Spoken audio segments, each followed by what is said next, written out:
Welcome to our special Educare. তোমরা আগের ভিডিওতে অনেকেই কমেন্টস করেছিলে যে একটি কাট অফ সম্পর্কিত ভিডিও বানাতে। যে প্রাইমারি টিচার রিক্রুটমেন্ট 2025 চলছে, সেই রিক্রুটমেন্টের একটি কাট অফ সম্পর্কিত ভিডিও বানাতে। তো আমাদের টিম অনেক সোর্স থেকে অনেক ইনফরমেশন কালেক্ট করেছে, অনেক ডিপ রিসার্চ করেছে, তারপরেই কিন্তু তোমাদের জন্য এই কাট অফ রিলেটেড ভিডিওটা তৈরি করেছি। তো এই কাট অফ রিলেটেড ভিডিওতে তোমরা বিভিন্ন ক্যাটাগরি ওয়াইজ কাট অফ কত যেতে চলেছে, সেফ জোন কত, সেফ স্কোর কত, কত সংখ্যক ক্যান্ডিডেট অ্যাপ্লাই করেছিল, কত সংখ্যক ক্যান্ডিডেট ইন্টারভিউ দেবে, ইন সার্ভিসদের কি খবর, এনআইএসদের কি খবর, এই সমগ্র আপডেট একটি মাত্র ভিডিওর মাধ্যমে তোমরা পেতে চলেছো। তো অবশ্যই কিন্তু এই ভিডিওটি তোমাদের জন্য হেল্পফুল হতে চলেছে, যারা ইন্টারভিউ প্রসেসে পার্টিসিপেট করেছো বা যারা আগামী দিনে করবে। তো তোমরা অবশ্যই এই ভিডিওটিকে সাবস্ক্রাইব করে, এই চ্যানেলটিকে সাবস্ক্রাইব করে ভিডিওটিকে লাইক, এবং তোমাদের যদি কোনো কমেন্টস থেকে থাকে অবশ্যই কমেন্টস বক্সে জানাবে। আমরা পরবর্তী সময়ে তোমাদের রিপ্লাই দিয়ে দেবো ধীরে ধীরে। তো আজকের এই ভিডিওতে আমরা যে বিষয়টি প্রথমেই ফোকাস করব সেটা হচ্ছে কাট অফ সম্পর্কিত বিষয়। তো কাট অফ, কোনো একটি এক্সামের কাট অফ নির্ণয় করতে গেলে, কোনো একটি পরীক্ষার কাট অফ রিলেটেড ভিডিও বানাতে গেলে যে বিষয়গুলো আমাদের মাথায় রাখতে হবে, সেখানে মোট 3টি বিষয় আমাদের মাথায় রাখতে হবে। মোট কতগুলো? মোট 3টে বিষয় আমাদের মাথায় রাখতে হবে। প্রথম যে বিষয়টি আমাদের মাথায় রাখতে হবে, টোটাল অ্যাপ্লাই করেছে কত সংখ্যক ক্যান্ডিডেট। দ্বিতীয় যে বিষয়টি মাথায় রাখতে হবে, টোটাল সিট সংখ্যা কত। এবং তৃতীয় যে বিষয়টি মাথায় রাখতে হবে, সেই ক্যান্ডিডেটগুলো কত নাম্বার অ্যাভারেজ করে পাচ্ছে। এই সমগ্র কিছু অ্যানালিসিস করার পরেই কিন্তু একটি কাট অফ ভিডিও তৈরি হয়। এর জন্য কিন্তু অনেক ডিপ রিসার্চ, অনেক পরিশ্রম করতে হয়। তো অবশ্যই ভিডিওটিকে সাবস্ক্রাইব, আমাদের চ্যানেলটিকে সাবস্ক্রাইব করে ভিডিওটিকে লাইক, শেয়ার, কমেন্ট করে দাও। তো যে বিষয়টি আমি তুলে ধরতে চলেছি সেটা হচ্ছে তোমাদের যে ক্যান্ডিডেট সংখ্যা, তোমাদের যে পর্ষদ থেকে যে আপডেট পেয়েছি, সেই আপডেট অনুযায়ী কত 58,000-এর মতো ক্যান্ডিডেট কিন্তু অ্যাপ্লাই করেছিল। কত? 58K। এই 58K এর মতো ক্যান্ডিডেট কিন্তু তোমাদের এই রিক্রুটমেন্টে অ্যাপ্লাই করেছিল। এই 58K ক্যান্ডিডেটই কি তোমাদের ইন্টারভিউ প্রসেসে পার্টিসিপেট করবে? না, এখানে কিন্তু অনেক গল্প আছে। কি গল্প? এই 58K ক্যান্ডিডেটের মধ্যে কারা আছে? আছে NIOS, অর্থাৎ যারা national institute of open schooling থেকে ডিএলএড করেছে। কারা আছে? NIOS, যারা national institute of open schooling থেকে ডিএলএড করেছে। এই NIOS ক্যান্ডিডেট কিন্তু বাদ গিয়েছে। তোমরা কিন্তু সকলেই জানো NIOS কিন্তু ইন্টারভিউ দিতে পারেনি। পর্ষদ কিন্তু তাদের ইন্টারভিউ দিতে দেয়নি। এই নিয়ে কিন্তু তারা অনেক মুভমেন্ট করেছে, অনেক আন্দোলন করেছে। তো NIOS ক্যান্ডিডেটের যেটা সংখ্যা পর্ষদ সূত্রে যেটা আমরা পেয়েছি, সেটা 6 থেকে 7,000। আমি এখানে 7,000 ক্যান্ডিডেট ধরে নিয়েছি যারা NIOS থেকে ডিএলএড করেছে। এটা কিন্তু তোমাদের পর্ষদ সূত্রেই পাওয়া খবর। তো এই 7,000 ক্যান্ডিডেট যারা NIOS থেকে ডিএলএড করেছে, NIOS থেকে 18 মাসের ডিএলএড করেছে। তোমরা জানো ডিএলএড কোর্স মূলত 6 মাস, তোমাদের 24 মাসের হয়ে থাকে, অর্থাৎ 2 বছরের। কিন্তু এরা 1.5 বছরের কোর্স করেছে 18 মাসের, তাই কিন্তু এরা একটি কেসে হেরে যায় এবং এরা পর্ষদ এদের ইন্টারভিউ পার্টিসিপেট করতে দেয়নি, এদের বাদ দিয়ে দিয়েছে। সেরকম সংখ্যা 7,000।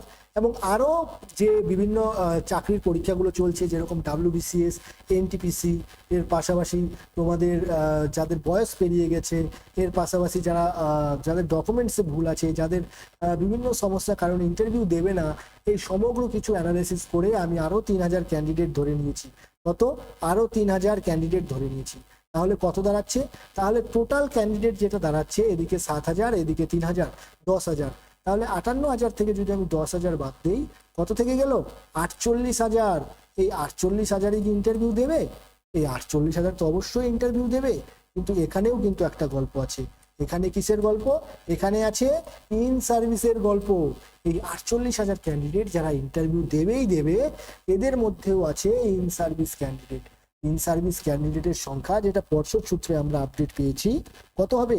পর্ষদ সূত্রের আপডেট অনুযায়ী ইন সার্ভিস ক্যান্ডিডেটের সংখ্যা 20 থেকে 22,000। আমি 20,000-ই ধরছি। তো 20,000 যদি ধরি, তাহলে কত দাঁড়াচ্ছে? 20,000 যদি আরো বাদ দিয়ে দেই, 20,000 বাদ দিয়ে দিলে তোমাদের থেকে যাচ্ছে কত? 28,000-এর মতো ক্যান্ডিডেট। এবার তোমাদের মনে প্রশ্ন জাগতেই পারে যে ইন সার্ভিসরা কেন বাদ যাবে? তারা তো ইন্টারভিউ দিচ্ছে, তারা তো রেগুলার ডিএলএড। এখানেই হচ্ছে একটা বিষয়। ইন সার্ভিসরা যখন একই পোস্টের জন্য দুবার অ্যাপ্লাই করবে তখন তাদের এনওসি নিয়ে অ্যাপ্লাই করতে হবে, অর্থাৎ নো অবজেকশন সার্টিফিকেট কি নিতে হবে, NOC, নো অবজেকশন সার্টিফিকেট। কিন্তু তারা তো এনওসি পাবে না, কারণ তারা সেম পোস্টের জন্য আবার অ্যাপ্লাই করেছে। কিন্তু এখানেই প্রশ্ন, তারা অ্যাপ্লাই কেন করলো? তারা অ্যাপ্লাই করেছে এই কারণে, তোমরা জানো যে এসএলএসটির প্রচুর শিক্ষক শিক্ষিকা তাদের চাকরি হারিয়েছে এসএলএসটিতে। তো সেই ভয় তাদের মধ্যেও ছিল, কারণ 32,000 চাকরি বাতিল মামলা নিয়ে অনেক ঘোটালা হয়েছে। তো সেই ভয়ে তারা যাতে তাদের চাকরিটা বাতিল না চলে যায়, সেই জন্য তারা কি করেছে, তারা আবার নতুন ইন্টারভিউ প্রসেসে পার্টিসিপেট করেছে। কারণ 32,000 মামলা নিয়ে, 32,000 চাকরি বাতিল মামলা, 32,000 চাকরি নিয়ে অনেক কেস চলছে সুপ্রিম কোর্টে। তো এই যে তাদের ভয়, এবং অনেক ক্যান্ডিডেট আছে যারা, মুর্শিদাবাদের একজন ক্যান্ডিডেট ধরো কুচবিহার জেলায় চাকরি করছে, তো সে তার নিজের জেলায় চাকরিটা নেওয়ার জন্য আবার অ্যাপ্লাই করেছে। অনেক দিন ধরে ট্রান্সফার প্রসেস চলছে না, শিক্ষক বদলির প্রসেস বন্ধ হয়ে আছে, তাই তারা বাধ্য হয়ে আবার নতুন প্রসেসে পার্টিসিপেট করেছে যাতে সে নিজের জেলায় চাকরিটা পেতে পারে। তো এই বিভিন্ন কারণের জন্য তারা অ্যাপ্লাই করেছে।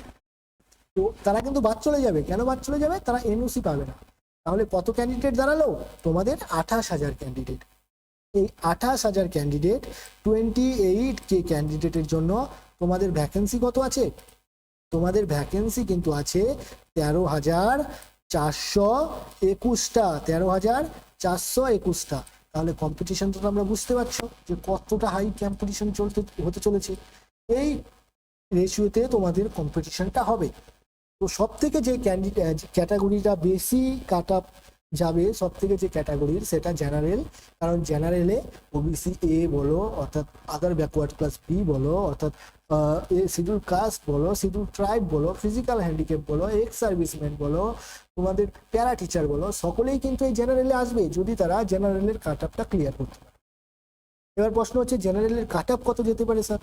জেনারেলের কাট আপ কিন্তু যাবে, আমাদের টিম যেটা অ্যানালাইসিস করে পেয়েছে, বিভিন্ন সোর্স থেকে আপডেট নিয়ে, বিভিন্ন তথ্য অ্যানালাইসিস করে, সেটা তোমাদের ধরে নাও 33 প্লাস কিন্তু জেনারেলের কাট আপ যাবে। যারা 33 প্লাস স্কোর করতে পারবে তারা কিন্তু সকলেই জেনারেলের ভ্যাকেন্সিটা নিয়ে নেবে, তারা কিন্তু জেনারেলে চান্স পেয়ে যাবে। এরপর আদার ব্যাকওয়ার্ড ক্লাস এ এবং আদার ব্যাকওয়ার্ড ক্লাস বি, এখানেও কিন্তু একটা গল্প আছে। কি গল্প? তোমরা জানো যে আদার ব্যাকওয়ার্ড ক্লাস এ এবং আদার ব্যাকওয়ার্ড ক্লাস বি নিয়ে অনেক ঝামেলা চলছিল। কি ঝামেলা? এই ঝামেলার জন্য অনেক ক্যান্ডিডেট কিন্তু আদার ব্যাকওয়ার্ড ক্লাস থেকে এ থেকে বি এ গিয়েছে, বি থেকে এতে এসেছে, এবং অনেক general candidate other backward class এ বা ওবিসি বিতে গিয়েছে। এর জন্য এই দুটো ক্যাটাগরির ক্যান্ডিডেট সংখ্যা কিন্তু প্রচুর বেশি। এই আদার ব্যাকওয়ার্ড ক্লাস এ এবং আদার ব্যাকওয়ার্ড ক্লাস বির ক্যাটাগরির সংখ্যা, এই ক্যান্ডিডেটের সংখ্যা কিন্তু প্রচুর আছে। তাই এদের কাট আপ কিন্তু প্রায় জেনারেলদের লাগু হবে। কতটা হবে?